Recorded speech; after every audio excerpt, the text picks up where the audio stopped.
So let's take a moment and think about how we would construct something like we're talking about. And let's be real specific and say some sort of, well, for lack of a better word, investment tool that would have a long-term, around 70 to 80-year time frame, and plan on going something around that 7% return on investment,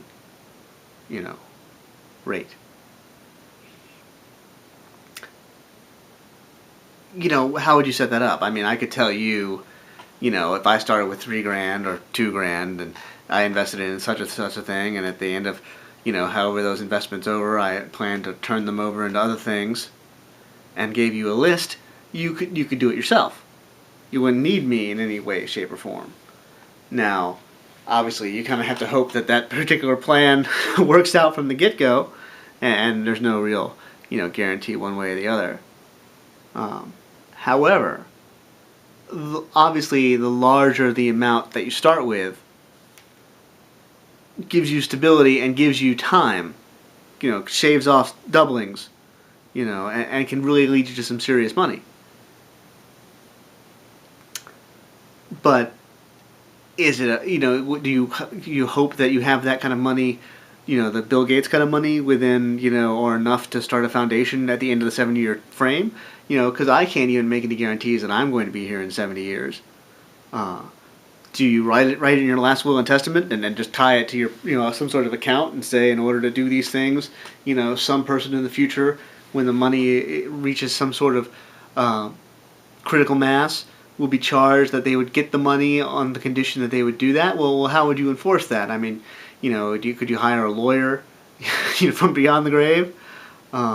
Or, if those with maybe a slight sci-fi, vein in them, some sort of, if all the banking is online and some program keeps checking a bank account every couple of months, and they never shut it down, and they never check for the birth certificate, they may keep going in there, and then hopefully, it's smart enough to recognize that some amount has been hit in some future date, and the bank still exists, and the country still exists, and the money still exists, and someone's there to get it, that then it pops out and tries to get something done in the real world, via eBay.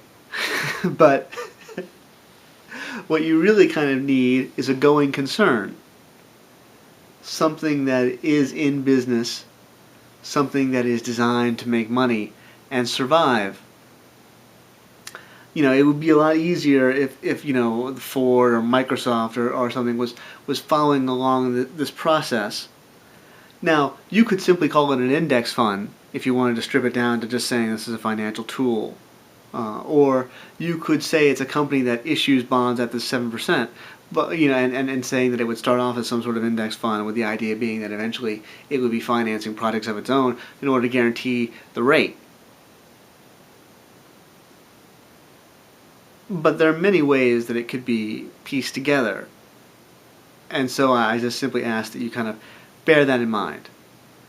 And to take it back to that insurance analogy,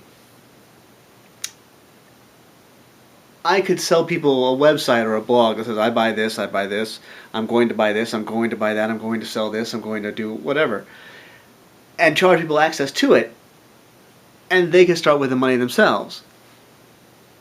But, the bigger, but the bigger the pile of money, the more customers that insurance salesman can go out and get, because he knows that he can cover so many policies in the event of emergency, or get the government to bail him out if he's big enough.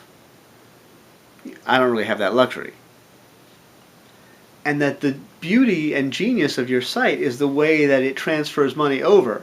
Really, the only way this is going to work is if somebody sets up a tent pole, something that can support others, something that, could become something that could return this investment over that time and would be dedicated to doing it.